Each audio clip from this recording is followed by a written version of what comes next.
बिस्मिल्लाहिर्रहमानिर्रहीम। अस्सलाम वालेकुम। वैसे हवलदार साहब, क्या मैं पूछ सकता हूं कि मुझे किस जुर्म में आप लोग गिरफ्तार करके ले जा रहे हो? अपने जुर्मों की फहरिस्त तूने बतानी है पुत्र, वो तंजिया लहजे में बोला। पूछना तो हमने है। मैंने उससे सर खपाना मुनासिब न समझा कि वो हर बात का उल्टा मतलब ले रहा था और चुपचाप उनके साथ चल पड़ा। 3-4 पुलिस वाले मुझे गली में खड़े नजर आए। गोया उन्होंने मेरे फरार होने के इम्कान को मद्देनजर रखते हुए अपनी कुछ नफरी रिजर्व में रख छोड़ी थी। गली में थोड़ा सा आगे उनकी जीप खड़ी थी। मुझे जीप में बिठाकर वो चल पड़े। इक्का दुक्का शनासा चेहरे गली में नजर आए। शायद ये मेरे अब्बू या चचा तक मेरी गिरफ्तारी की इत्तला पहुंचा दें। मेरे दिल में उम्मीद की किरण जागी और मैं मुतमिन हो गया। जीप रहमान खेल से निकलकर पहलवान होटल की सिमत मुड़ी और फिर पुख्ता रोड पर चढ़कर थाने की तरफ चल पड़ी। थाना वहां से तकरीबन 2 मील दूर था। थाने के अहाते में जीप रोककर वो तमाम फुर्ती से नीचे उतरे और मुझे घेर कर अंदरूनी इमारत की तरफ बढ़े। उनके अंदाज से यूं लग रहा था जैसे वो बहुत खतरनाक किस्म के मुजरम को गिरफ्तार करके ला रहे हों। अस्सलाम वालेकुम सर। थानेदार के ऑफिस में दाखिल होते ही हवलदार ने सलूट करते हुए कहा, सर मुजरिम उमर जान हाजिर है। मोटी तोंद के थानेदार ने नजरें उठाकर मेरी जानिब घूरा। हूं कहकर उसने एक गहरी सांस ली और बोला, बकरे की माँ कब तक खैर मनाएगी? थानेदार साहब, ये किसी गलत फहमी की बिना पर मुझे पकड़ लाए हैं। अगर आप इसी तरह मुझे मुजरम समझकर देर करते रहे तो असल मुजरम दूर निकल जाएगा। मैंने एक मर्तबा फिर उनकी गलत फहमी दूर करना चाहिए। इसको हवालात में बंद कर दो। थानेदार सुनी अनसुनी करते हुए बोला। Yes sir. हवलदार ने जोर से पाँव मारकर सलूट किया। चल लो। इस मर्तबा उसका मुखातब मैं था और मैं बेबसी से सर हिलाकर उसके साथ चल पड़ा। ये बेचारगी की इंतहा थी कि मैं घर पहुंचकर भी घर वालों से नहीं मिल पा रहा था। मुझे पुलिस वालों पर सख्त गुस्सा आ रहा था, मगर उनके साथ हाथापाई करके अपने आप को बेगुनाह से मुजरिम नहीं बना सकता था। मुझे पता था कि थोड़ी देर तक अब्बू जान या चचा जान ने आकर मुझे ले जाना था। एक हल्का सा खौफ अलबत्ता मेरे जहन में फौज से भगोड़ा होने के मुतल्लिक था कि कहीं इसको बुनियाद बनाकर पुलिस वाले मुझे हवालात में बंद न रखें या वापस मेरी यूनिट भिजवा दें, क्योंकि भगोड़ा होने के बाद लामहल्ला मेरी यूनिट ने मुतलका थाने को मुतला किया होगा और मैं इस वक्त बदकिस्मती से अपने मुतलका थाने के हवालात में ही बंद था। पुलिस वाले मुझे हवालात में बंद करके चले गए और मैं परेशानी के आलम में हवालात के अंदर चक्कर काटने लगा। मुझे बेचैनी से अब्बू या चचा जान की आमद का इंतजार था, मगर काफ़ी देर गुजर जाने के बाद भी मेरी उम्मीद बर न आई। शायद उन तक इतला न पहुंची हो। मैंने फिक्रमंदी से सोचा, लेकिन ये कैसे हो सकता है? एक मुस्बत सोच मेरे दिमाग में उभरी। इतने शनासाओं ने मुझे पुलिस के साथ थाने की तरफ आते देखा है। किसी न किसी को तो ये इतला मेरे घर वालों तक पहुंचा देनी चाहिए थी। इन्हीं सोचों में घिरा इज़्तिराब से ठहर रहा था कि अचानक हवालात के दरवाजे पर आहट हुई। मैंने उस सिमत नजर दौड़ाई तो हैरत व खुशी से उछल पड़ा, क्योंकि मेरा क्लास फेलो नजर गुल दरवाजे पर खड़ा परेशानी और अफसोस की हालत में मुझे देख रहा था। उस पर नजर पड़ते ही मैं तीर की तरह दरवाजे की तरफ बढ़ा। शुक्र है तुम आ गए हो। काफी दिनों बाद मैंने पश्तो बोली थी। यूं भी पश्तो और सराइकी दोनों जबानें गंडापुरों की मादरी जबान की हैसियत रखती हैं और एक दूसरे की मुतजाद होने के बावजूद गंडापुर दोनों ज़बानों पर मुकम्मल अबूर रखते हैं और अपनी रोज़मर्रा की बोलचाल में दोनों ज़बान इस्तेमाल में ला सकते हैं। मेरी गर्म जोशी और तेज़ी को नज़र गुल किसी खातर में न लाया और इसी तरह दुख भरी नज़रों से मेरी जानिब देखता रहा। क्या बात है, तुम इस तरह क्यों हैरानी से मेरी जानिब घूर रहे हो? उमरी, तुम्हें पता नहीं था अपने घर और गाँव के हालात का? वो अफसोस भरे लहजे में बोला। तुम्हें इस तरह दिन दिहाड़े रहमान खेल नहीं आना चाहिए था। मैं समझा नहीं, क्या कहना चाह रहे हो? मैंने हैरानी से पूछा। अगर तुम्हारी मुराद चौधरी खानदान से दुश्मनी की शुरुआत से है तो उनके डर से मैं अपने गांव या घर वालों को तो नहीं छोड़ सकता। कौन से घर वाले दोस्त? नजर गुल के लहजे में दुनिया जहान का करब सिमट आया। घर वालों के नाम पर आपका ससुर यानी चचा फाजल ही बचा है और वो भी अभी तक सिविल अस्पताल में एडमिट है। बाकी सारे तो क्या बकवास कर रहे हो? मैं हवालात के दरवाजे की सुलाखों को पकड़कर झंझोड़ते हुए चीखा। मेरा दिल गोया धड़कना भूल गया था। नजर गुल की बात मुझे एक घटिया मजाक की मानंद महसूस हो रही थी। तुम्हें जुर्रत कैसे हुई इस तरह ऐसा घटिया मजाक करने की? ये हकीकत है मेरे दोस्त, वो बोला, और ये भी हकीकत है कि चौधरी अनवर के बेटे चौधरी अकबर ने तुम्हारे खिलाफ इतने केस दर्ज कराए हैं कि तू पुलिस के मतलूबा अफराद की लिस्ट में सरे फहरिस्त है। इसके अलावा चौधरी खानदान ने तुझे फांसी के तख्ते पर चढ़ाने के लिए पुलिस के कई सरकर्दा अफराद को खरीदा हुआ है, और इस मकसद के लिए उन्होंने पानी की तरह रुपया बहाया है। उनका मकसद तुम्हारे खानदान को जड़ से खत्म करना है, और बदकिस्मती अपने खानदान में जिंदा बच जाने वाले वह तुम ही थे जो चौधरी खानदान से बदला ले सकते थे। तुम्हारे चचा तो अगर जिंदा बच गए तब भी जिस्मानी लिहाज से किसी इंतकामी कार्रवाई में हिस्सा लेने के काबिल नहीं होंगे। नजर गुल की बात सुनकर मेरे बदन से गोया जान निकल गई थी। मुझे चक्कर सा आया और मैं हवालात के दरवाजे की सुलाखों का सहारा लेकर आहिस्ता आहिस्ता नीचे बैठ गया। मौत एक अटल हकीकत है, लेकिन इस तरह चशमजदन में खानदान का सफ़ा हस्ती से मिट जाना और इस खानदान के बच जाने वाले शख्स के लिए इस बात को बर्दाश्त करना बड़े दिल गुर्दे का काम है, और मेरे अंदर इतनी हिम्मत नहीं थी कि इस हकीकत को बर्दाश्त करता। मैं इसी हालत में दरवाजे के सामने बैठकर गुमसुम हो गया। उसके बाद नज़र गुल मुझे कौन कौन सी तफसीलात बताता रहा, उसको समझने से मेरा जहन कासर था। मेरे आंखों के सामने तो प्यारों की सूरतें घूम रही थीं, कानों में सादिया की प्यार भरी सरगोशियां और अदनान की आवाज़ें गूंज रही थीं। क्या मैं अपने प्यारों को कभी भी नहीं देख पाऊंगा, कभी भी उनकी आवाज़ नहीं सुन पाऊंगा? ये एक ऐसा सवाल था जिसका जवाब बहुत तल्ख लेकिन हकीकत पर मबनी था। अम्मी जान की ममता भरी गोद जिसमें सर रख कर मैं लेटा करता था मुझसे छिन गई थी। अब्बू जान की शफकत भरी डांट अब किस्सा बन चुकी थी। भाइयों से प्यार भरे झगड़े मेरे लिए ख्वाब हो गए थे। सादिया की मोहब्बत मुझसे रूठ चुकी थी। मुस्तकबिल के रास्ते में मुझे सिवाय अजीतों, मुसीबतों और तकालीफ के कुछ नज़र नहीं आ रहा था। मेरा दुख दर्द समझने वाले और गिरतों को सहारा देने वाले मुझसे बहुत दूर जा चुके थे। घंटा भर पहले जो मैं खुद को नहायत ताकतवर और मजबूत समझ रहा था, अब उस परिंदे की तरह बेबस और लाचार महसूस कर रहा था जो शिकारी के जाल में फंस गया हो, या उस जानवर की मानिंद जो कसाई के आगे बांध कर डाल दिया गया हो। ना मालूम कितनी देर इसी तरह सोचों में गुम हवालात के दरवाजे पर सकते के आलम में बैठा रहा। अचानक मेरे पहलू में किसी ने ठोकर लगाई और मैं फर्श पर गिर गया। खड़े हो जाओ हिजड़े, एक करख्त आवाज मेरी समातों में गूंजी। पहले हीरो बन के वारदातें करते हो और पकड़े जाने पर औरतों की तरह रोना शुरू कर देते हो, और मैं ना जाने किन ख्यालात में खोया हुआ था कि मुझे इल्म ही ना हो सका कि किस वक्त पुलिस वाले दरवाज़ा खोलकर अंदर दाखिल हुए। अलबत्ता उनका ठुड्डा खाकर मैं अपने माहौल में वापस आ गया। पुलिस वाले मेरी आंखों से निकलने वाले आंसुओं को मेरी बुज़दिली ख्याल कर रहे थे। उनके नज़दीक मेरे रोने की वजह यह थी कि मैं उनकी हिरासत में आ गया था। इस जान का हादसे के बारे सुनकर मैं इस काबिल नहीं रहा था कि उनकी तरतीब कर सकता। तूने सुना नहीं? खड़े हो जाओ। मेरे पहलू में एक जोरदार ठोकर लगाकर पुलिस वाला गुर्राया। मैं ज़मीन पर दोनों हाथ टेक कर बामुश्किल खड़ा हो गया। मुझे यूं लग रहा था जैसे किसी ने निचोड़कर मेरी रगों से खून निकाल लिया हो। चलो आगे।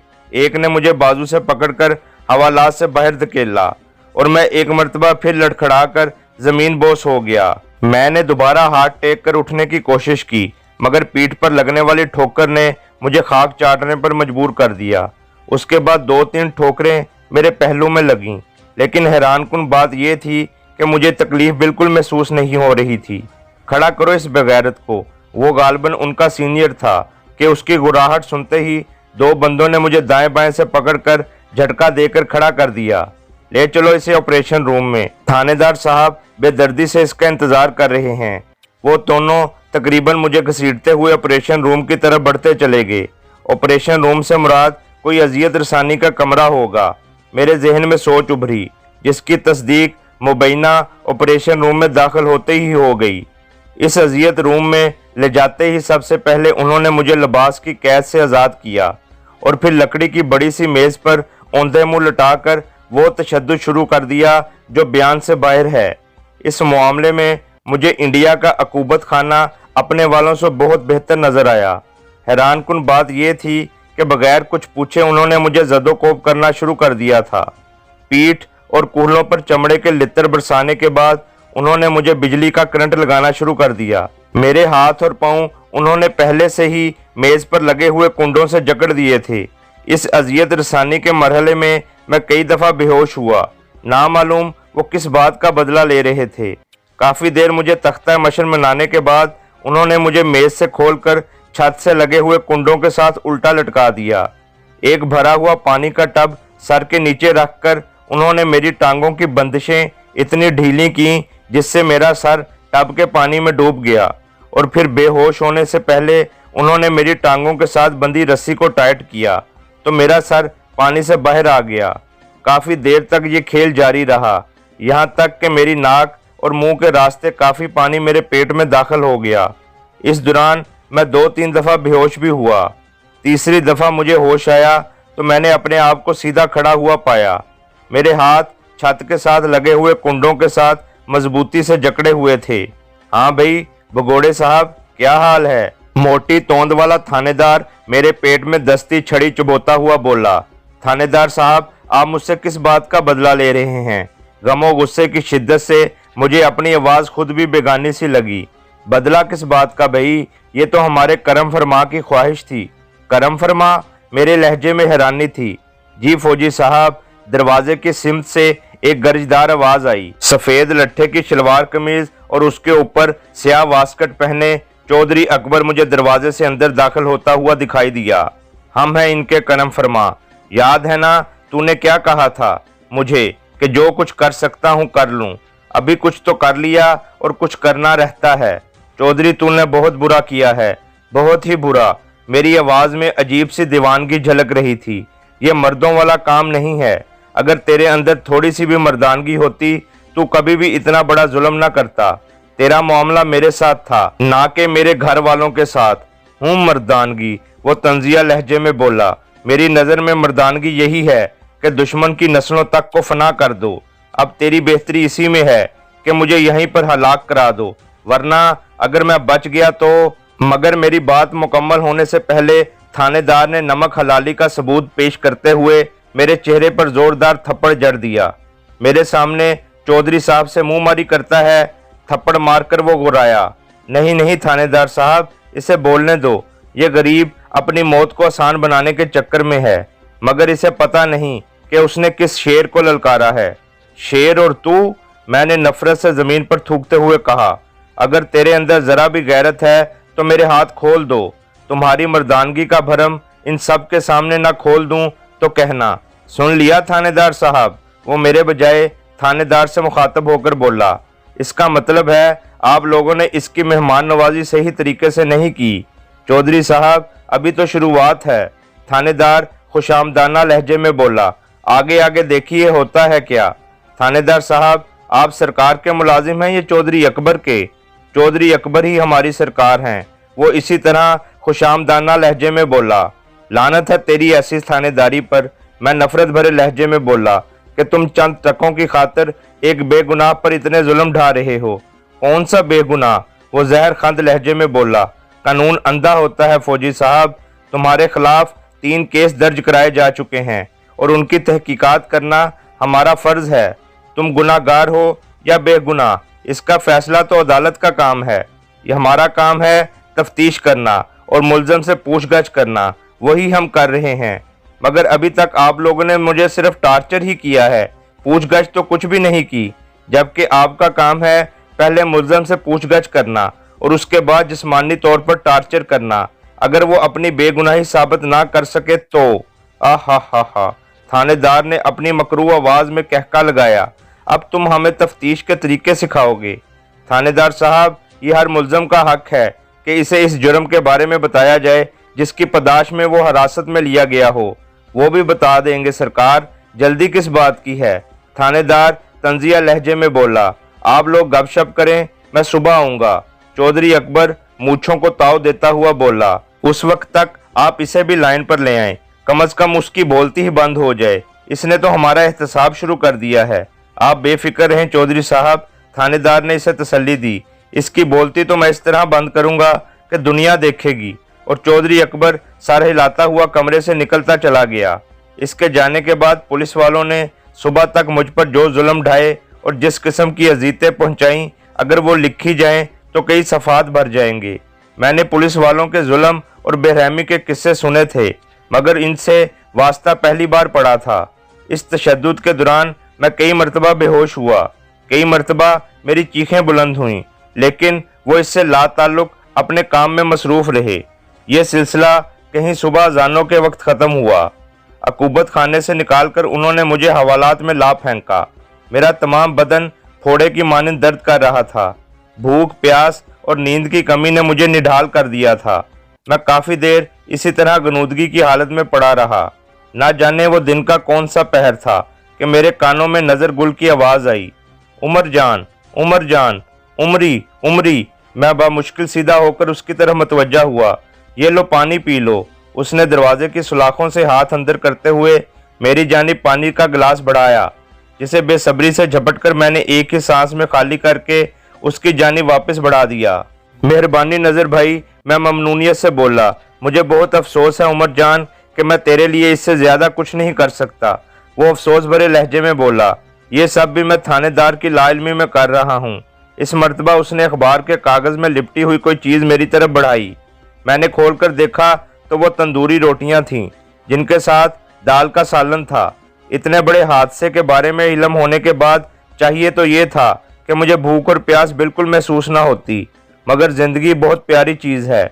जान बचाने की जबिल्लत और इंतकाम लेने की ख्वाहिश ने मेरे अंदर भूख और प्यास के एहसास को उजागर कर दिया था।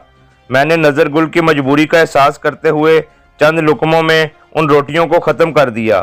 किसी और चीज़ की ज़रूरत हो तो बताओ, उसने हमदर्दाना लहजे में कहा, मगर उसके इस अंदाज में वाज़िह तौर पर बेचारगी नजर आई, जिसका साफ मतलब यही था कि वो सिर्फ कहने की हद तक ही मुझसे मेरी ज़रूरत पूछ रहा है।